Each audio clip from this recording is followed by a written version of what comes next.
Bonjour à tous, nous voici partis pour la partie numéro 1 sur les tableaux croisés dynamiques. Donc ici on va partir d'un petit fichier concernant une base de données sur les différents vins dans différentes régions sur différents mois. Donc là ici à partir du moment où on a une base de données, ou tout au moins un fichier qui semble être une base de données, eh bien, il va falloir justement transformer sur Excel ce fichier en base de données. Alors, comment on sait que c'est une base de données? Tout simplement, il suffit que le fichier en question soit modulable en termes de colonnes et soit modulable en termes de lignes. Donc là, ici, on voit ici que votre fichier, on peut rajouter des informations au niveau des colonnes. Ici, on a le mois, on a la région, on a l'appellation, on a le chiffre d'affaires. On pourrait, pourquoi pas, mettre une date ou une date exacte au niveau de la vente. Voilà, on pourrait rentrer différentes informations.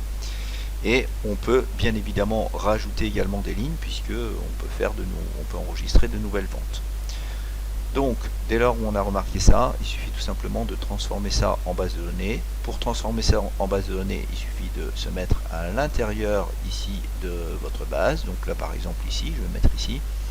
Aller sur mettre sous forme de tableau et choisir ici une mise en forme, c'est que vous voulez. Alors on peut prendre, moi généralement je prends ici dans les moyens, vous prenez la couleur que vous voulez. Donc là, je sais pas, on va prendre l'orange par exemple. Il nous propose donc de mettre ça sous forme de base de données sur le fait que il nous indique également que notre tableau comporte des en-têtes. Ben oui, c'est normal, ici le mois, la région, l'appellation, le chiffre d'affaires sont bien mes en-têtes de colonne. Donc c'est très bien, je valide tout ça. Et on a ici maintenant une base de données. Une base de données qui devient également ce qu'on appelle dynamique. Alors, tout en bas, ici, vous voyez, si je descends, eh bien, on va retrouver ici ce qui montre qu'on est dans une base de données, ce petit triangle bleu. Alors je vais agrandir un petit peu pour que vous le voyez bien ici. Voilà, vous voyez là, j'ai un petit triangle bleu ici qui m'indique que je suis dans une base de données. Alors pourquoi est-ce que je dis qu'elle est dynamique? Eh bien tout simplement, regardez, si je rajoute une ligne ici, donc on va rajouter par exemple la ligne juin, une vente au niveau de la région, par exemple nord-est. Au niveau du type de vin qu'on a vendu, on va dire qu'on a vendu des Bourgognes. Voilà, et on a fait une vente à 60 €. Et là, regardez, ma base de données maintenant arrive juste là, c'est-à-dire qu'à chaque fois que je rajoute une ligne, eh bien ça rentre automatiquement dans ma base. Voilà, donc ça c'est la première partie lorsqu'on va réaliser des tableaux croisés dynamiques. Quand ça c'est fait, c'est parti pour nos tableaux croisés dynamiques. On va commencer par un petit exemple. Alors, au lieu de répondre ici à ces questions déjà dans son intégralité, je vais d'abord en faire un petit avec le chiffre d'affaires par mois. Donc on se positionne ici à l'intérieur du tableau, on vient sur insertion et sur tableau croisé dynamique. Automatiquement la sélection se fait automatiquement, vous voyez ici il a sélectionné, on voit ici par le petit pointillé vert là, et il nous propose de mettre ce tableau croisé dynamique soit dans une nouvelle feuille de calcul, soit dans une feuille de calcul existante. Bon là, à ce niveau-là, entre guillemets, il y a deux écoles. Il y en a qui préfèrent dans une nouvelle feuille, il y en a qui préfèrent dans la feuille de calcul existante. On va faire les deux. On va commencer, nous, par une nouvelle feuille de calcul. Donc on va valider ici par OK. Donc là, automatiquement, il a créé une nouvelle feuille, feuille 4 ici, que je peux appeler TCD donc, 1. Voilà. Donc pour nommer la feuille, bien sûr, j'ai double-cliqué ici dans la feuille et j'ai mis le nom de la feuille, tout simplement. Et ensuite je reviens ici au niveau de mon tableau. Quand je suis dans mon tableau ici, eh bien j'ai toutes les informations de mes colonnes. Ici donc j'ai toutes les colonnes, le mois, la région, l'appellation, le chiffre d'affaires. Ici j'ai 4 éléments. Les filtres, on en parlera un petit peu plus tard dans la partie numéro 2 entre autres sur les tableaux croisés dynamiques. Une autre partie qui est colonne. Donc là ça veut dire que les informations qui sont ici, si je les sélectionne et que je les amène ici, ils sont présentés en colonne. Donc là par exemple si je prends le mois, que je viens le glisser sur colonne, vous voyez que ici les mois sont présentés en colonne. Si je reprends par contre les mois ici et je les fais glisser au niveau des lignes, et bien cette fois-ci c'est une présentation plutôt en ligne. Donc ça c'est à vous de voir lorsque vous voulez présenter votre tableau croisé dynamique, celui qui vous semble plus agréable et à regarder. Ensuite, on a une dernière ici partie qui est sigma valeur. C'est là où va se passer tous les calculs. Donc là ici, au niveau de notre tableau croisé dynamique, hein, on nous demande le chiffre d'affaires par mois. Donc à partir de là, j'ai pris mes mois, comme je vous l'ai montré, je suis venu les glisser ici au niveau des lignes, on va laisser au niveau des lignes. Et comme je veux le chiffre d'affaires par mois, et bien ce chiffre d'affaires que j'ai là, je vais venir le glisser au niveau de sigma valeur, qui va me permettre de réaliser le calcul. On voit ici qu'un calcul s'est établi, donc on va améliorer tout ça au niveau de ce tableau. Donc pour améliorer tout ça, bah déjà on a la première possibilité de mettre ces valeurs ici en euros. Alors pour mettre ces valeurs en euros, deux possibilités. Soit vous cliquez ici sur la partie calcul, vous arrivez ici sur paramètres champ valeur. Dans paramètres champ valeur, vous pourrez entre autres par exemple ici changer la fonction si la fonction somme n'est pas celle que vous attendez. Ici c'est le chiffre d'affaires total, donc c'est bien la fonction somme que j'attends. Mais vous pouvez aussi ici à ce niveau là repartir dans le format du nombre et venir choisir par exemple le format monétaire et mettre ça en euros. Clique par OK et à nouveau par OK. On voit ici qu'on a les chiffres d'affaires qui sont établis en euros. Et ensuite, il ne nous reste plus qu'à améliorer un petit peu ce tableau. Donc là, par exemple, étiquette de ligne, bon, c'est pas très révélateur de ce qu'il y a à l'intérieur. Donc je vais cliquer dessus, hein, ici, et je vais mettre bien sûr que ce sont les mois. Et ici, eh bien, au lieu de laisser apparaître somme de CA, eh bien, je vais mettre tout simplement CA total. Voilà. Alors on peut améliorer, hein, on peut ici vos colonnes, ici grâce à la queue, venir mettre au centré, ça pareil, vous pouvez aussi également centrer, voilà, vous faites ce que vous voulez par rapport à la présentation aussi de votre tableau. Quand tout ça, quand le tableau croisé est terminé, ben voilà, c'est tout, on peut passer à un autre. Alors on va dans un autre tableau grossir un petit peu la difficulté, donc je vais revenir sur ma base de données. Donc là ici, on va calculer maintenant le chiffre d'affaires par mois et par région, ainsi que pour chaque appellation. Qu'est-ce qu'on va avoir ici comme tableau? Et là, ce tableau, je vais venir le mettre ici, comme ça on aura fait, entre guillemets, on aura vu les deux possibilités. Eh bien, première chose, je me mets à l'intérieur de mon tableau. Ici, je viens insérer mon tableau croisé dynamique.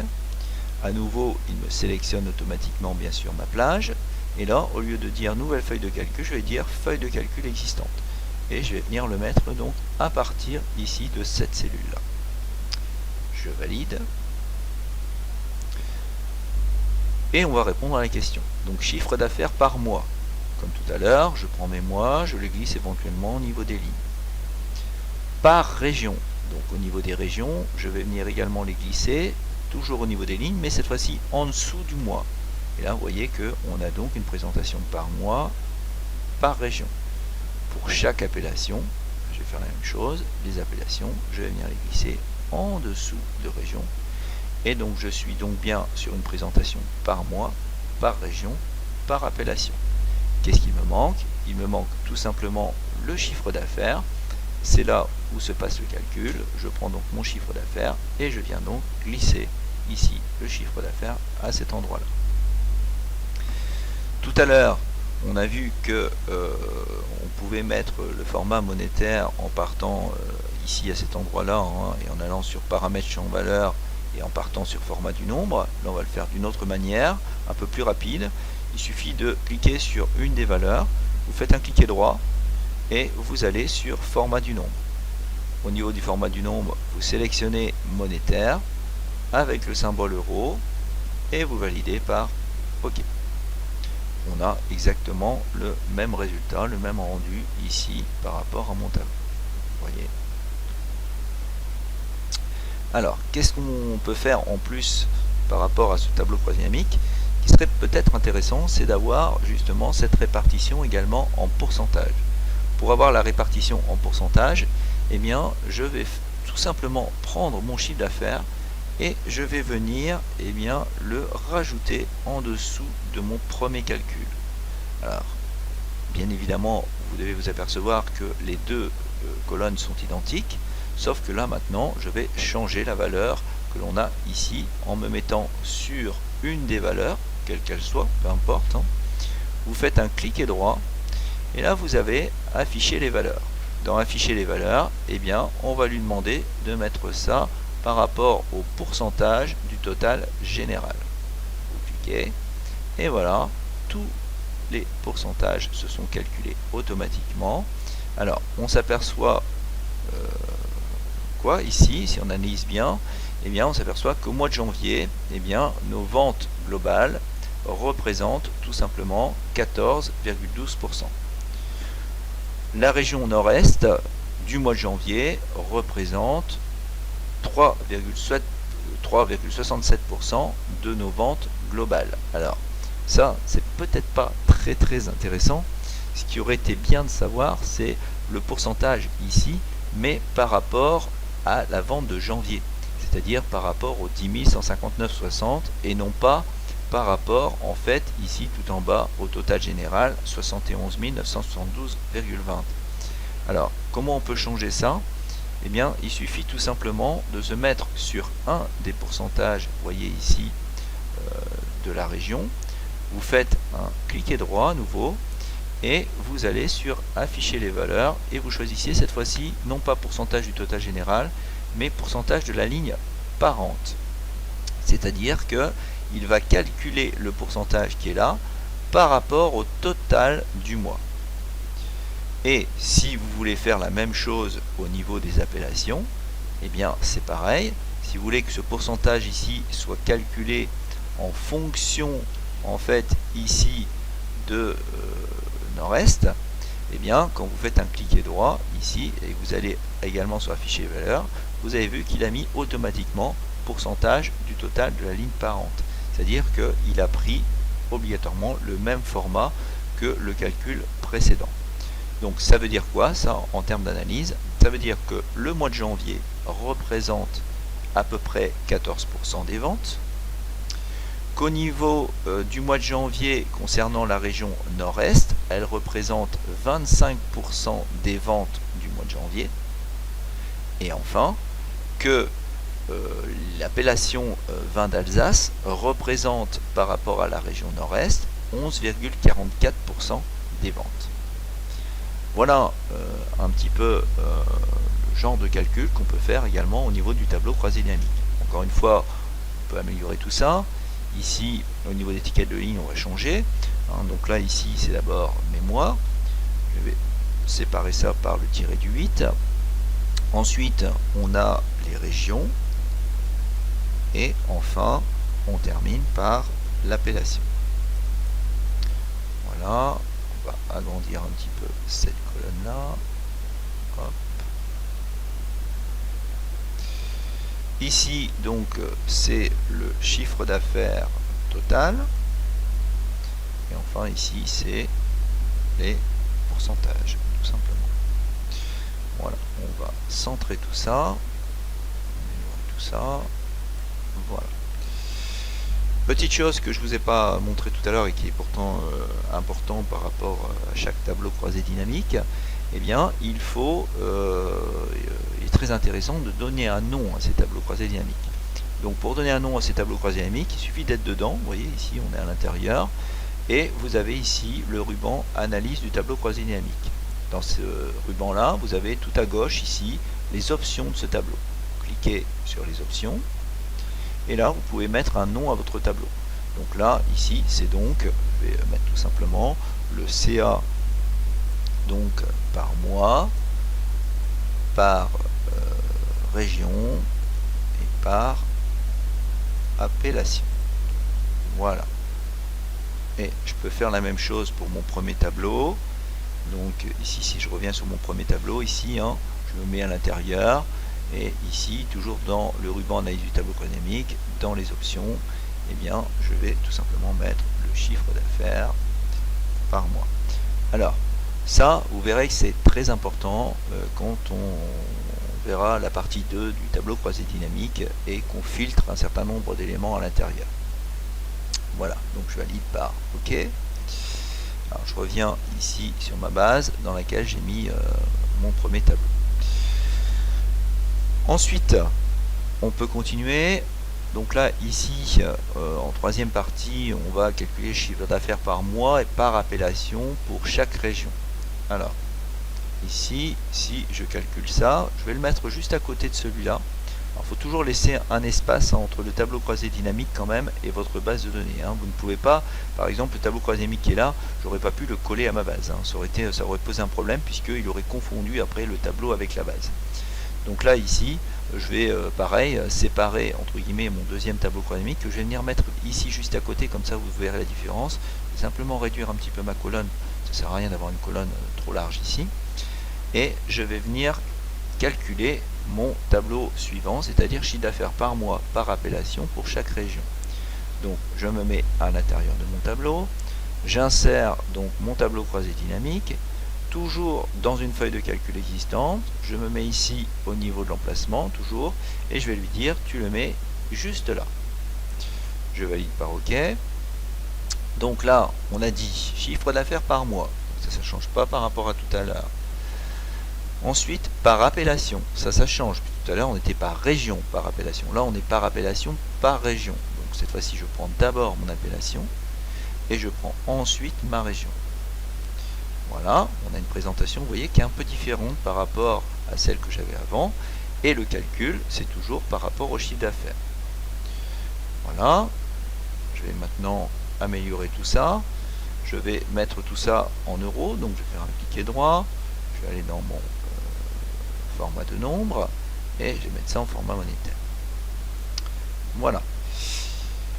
Je vais peut-être changer un petit quelque chose par rapport à tout à l'heure pour vous montrer un petit peu le fait qu'on n'est pas obligé toujours de faire un total, tout simplement. Admettons que je veux avoir ici non pas le total de chiffre d'affaires, mais le chiffre d'affaires moyen plutôt. Là, dans ce cas-là, je vous ai montré tout à l'heure, on vient ici sur la partie calcul, vous cliquez sur paramètres champ valeur et vous changez tout simplement ici la fonction. Donc là, on part par exemple ici sur la fonction moyenne et on valide. On pourrait parfaitement rajouter également un autre calcul si on veut. Il suffirait tout simplement de reprendre le chiffre d'affaires, vous voyez, venir le reglisser en dessous. Donc là, encore une fois, par défaut, il nous prend la somme.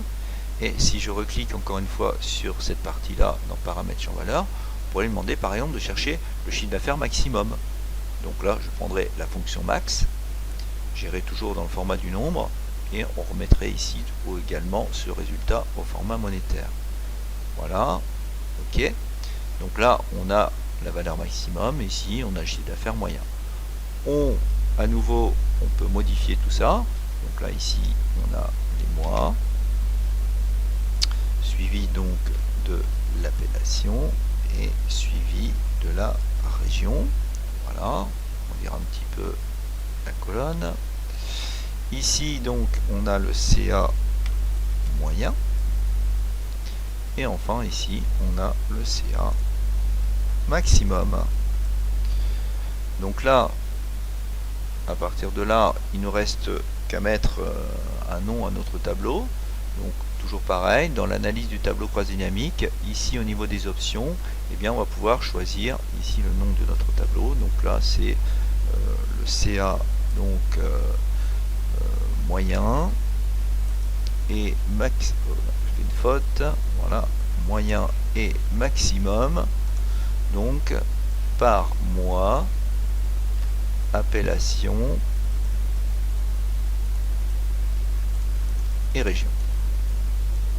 Voilà, on valide tout ça. Et voilà, on a ici un premier exemple de ces tableaux croisés dynamiques, tout au moins sur la partie numéro 1. On verra dans la partie numéro d'autres choses sur ces fameux tableaux croisés dynamiques. Voilà, merci beaucoup et à bientôt pour le prochain enregistrement.